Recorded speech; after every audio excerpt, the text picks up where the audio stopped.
And now, the never-ending adventures of Blaze Ranger! Greeting, fellow Rangers! Blaze Ranger here, and welcome to episode 43 of my Minecraft Let's Play series. And in the previous episode, we defeated the Ender Dragon, and we are going to pick up, not exactly right where we left off, but right in the same location. And I am standing here in my little, whatever you want to call it. It's a little Enderman killing trap that I made. Whoops. And the way this works is I just look at a whole bunch of Endermen, and they all come over. What I say, they'll come right into this little part here. Sorry about that. Sometimes there's a bit of a disconnect between what I hear and what's being recorded. But anyways, this is just sort of a simple Enderman trap that I have. I just look at a bunch of Endermen. They all run over, and because this location is actually the closest to me, this is where they all accumulate. So I just stand there and whack away with the sword for a little while and kill them, then collect all the experience and Ender Eyes. So that's just what this little thing is.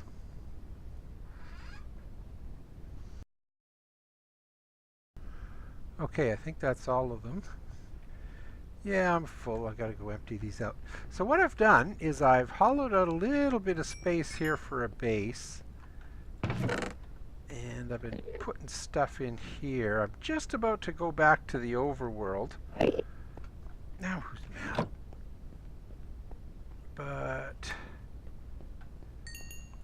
we'll just pick these up real quickly.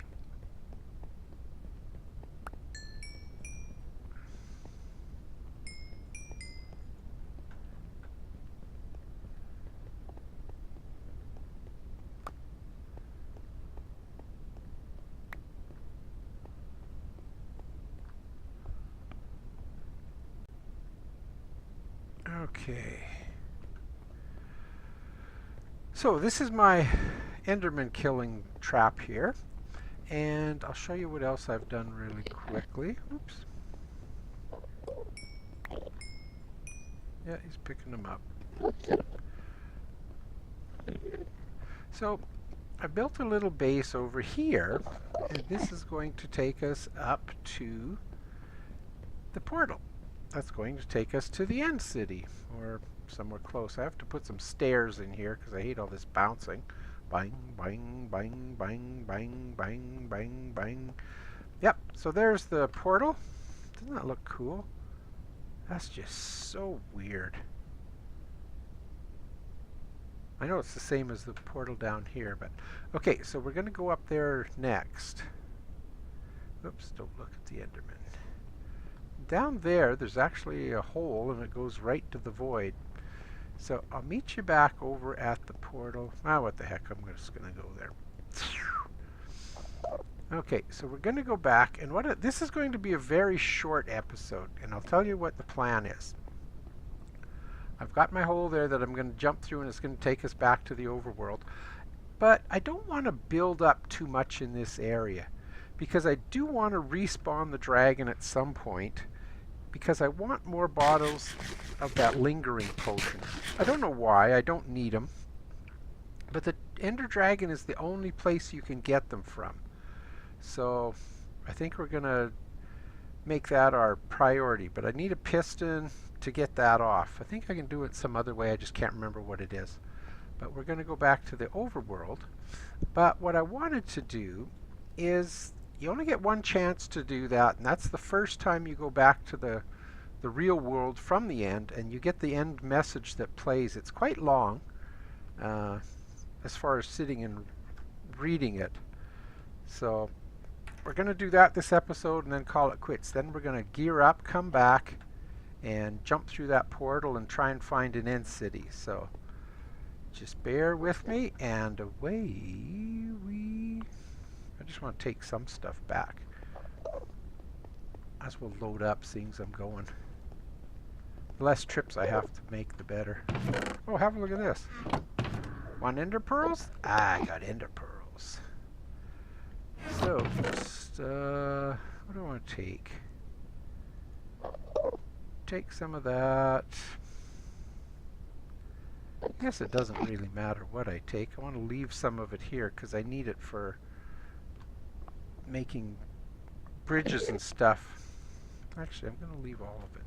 I'll bring some dirt back maybe. It's cheaper, easier to get. Okay, enough goofing around. Let's go. Ready? Pew! Okay, so here is the end story. For those who may have never seen it before. This is the credits you get. And this is the only time you get them. If I keep going through this portal, they won't show up again. So here's the story.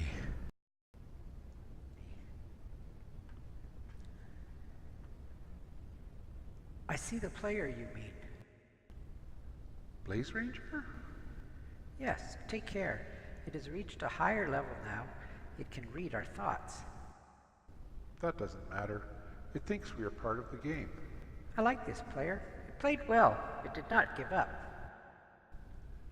It is reading our thoughts as though they were words on a screen. That is how it chooses to imagine many things when it is deep in the dream of a game. Words make a wonderful interface, very flexible, and less terrifying than staring at the reality behind the screen.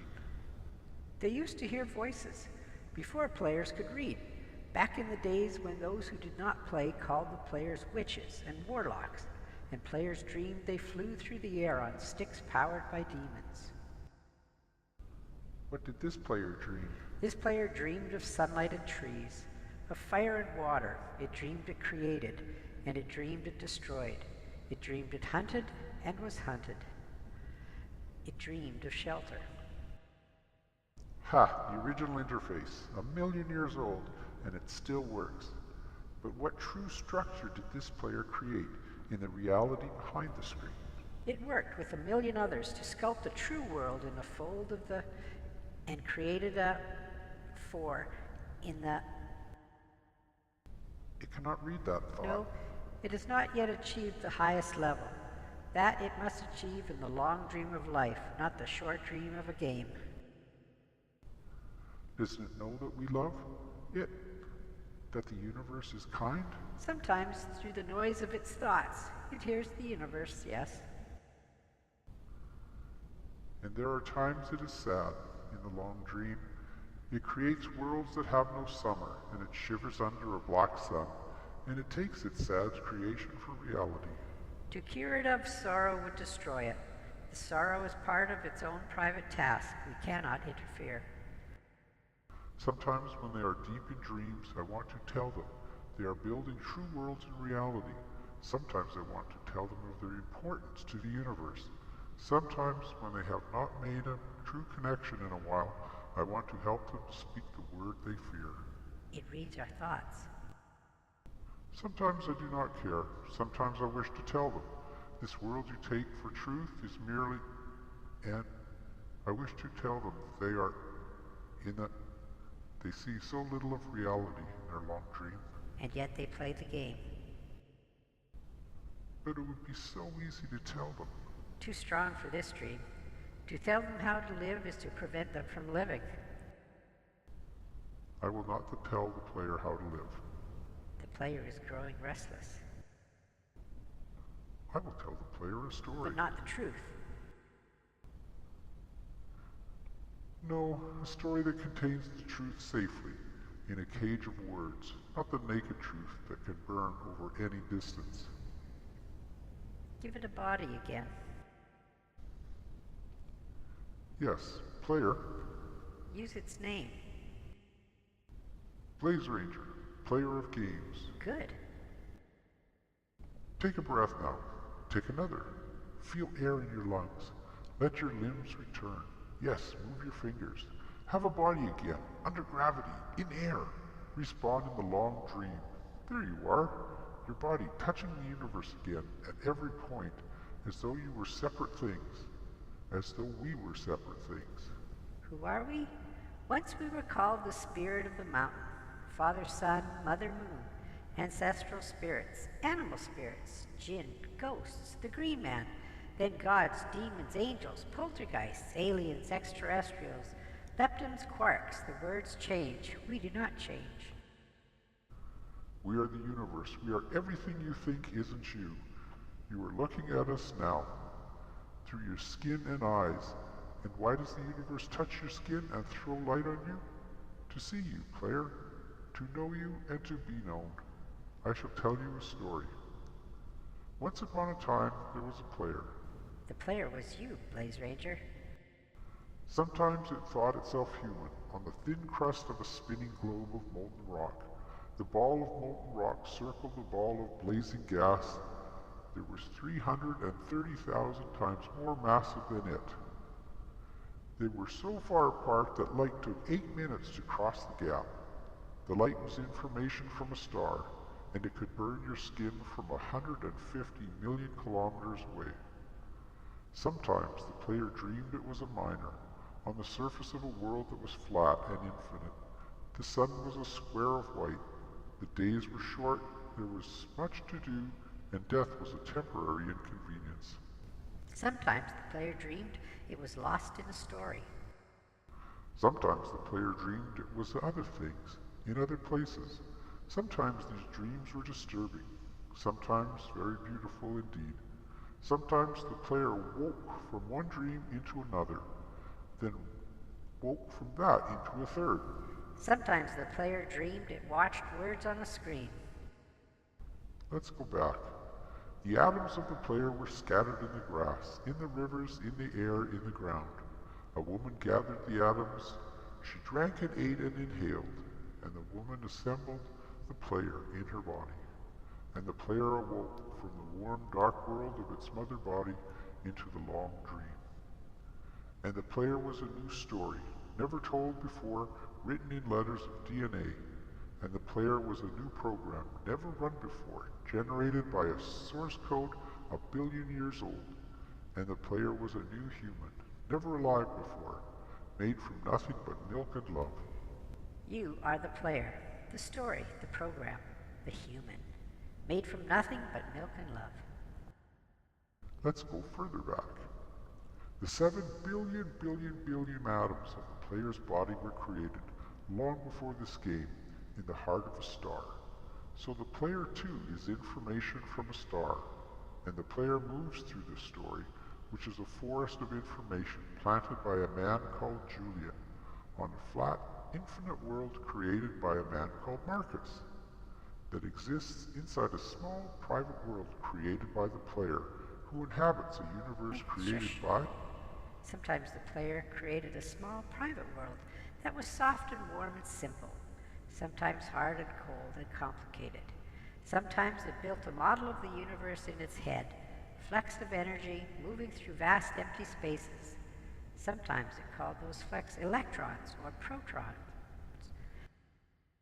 Sometimes it calls them planets and stars. Sometimes it believed it was in a universe that was made of energy, that was made of offs and ons, zeros and ones, lines of code.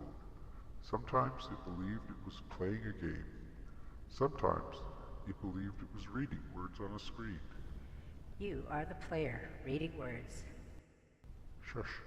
Sometimes the player read lines of codes on a screen, decoded them into words, decoded words into meaning, decoded meaning into feelings, emotions, theories, ideas, and the player started to breathe faster and deeper and realized it was alive. It was alive. Those 1,000 deaths had not been real. The player was alive. You are alive. And sometimes the player believed the universe had spoken to it through the sunlight that came through the shuffling leaves of the summer trees.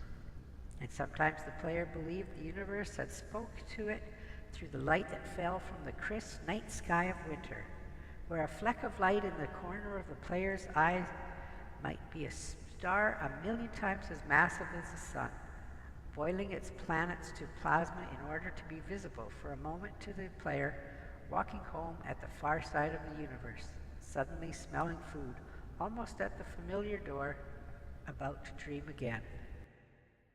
And sometimes the player believed the universe had spoken to it through the zeros and ones, through the electricity of the world, through the scrolling words on a screen at the end of a dream.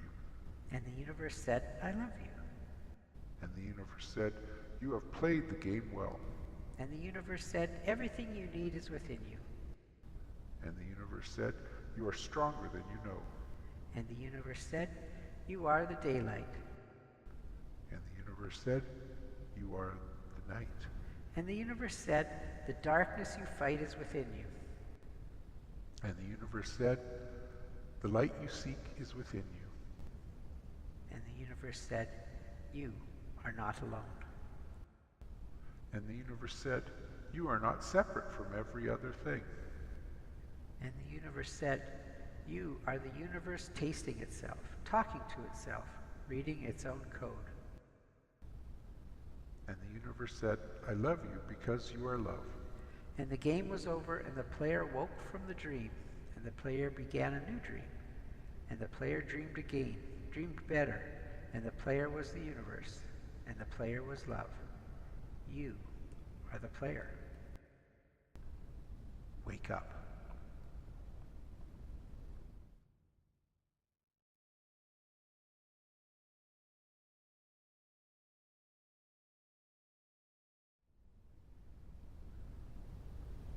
So there you have it. That's the Minecraft story. Then the rest are just credits, and once you hit escape, I don't know, maybe you can hit other keys. I just hit escape. It takes you back to the game. Nope, has to be escape. And there we go. We're back where we first slept. Wasn't that exciting? A little longer than I remember it, but that's okay. For those of you who never get to see it, there you go. So that's going to be it for this episode. Like I said, it's a short one. Next episode, we're going to head off into the end, the further reaches of the End Islands. I don't know if they have a real name, but that's where we're going to go. And from there, we're going to track down the end cities and find some shulkers. I'd like to get at least 3 shulker boxes. So those are going to be pretty cool. I want to see how those work, because you can dye them different colors too. So we're going to color code them and do all sorts of fun stuff with them. So I hope you come back and check out what's going on next. But as always, thanks for tagging along.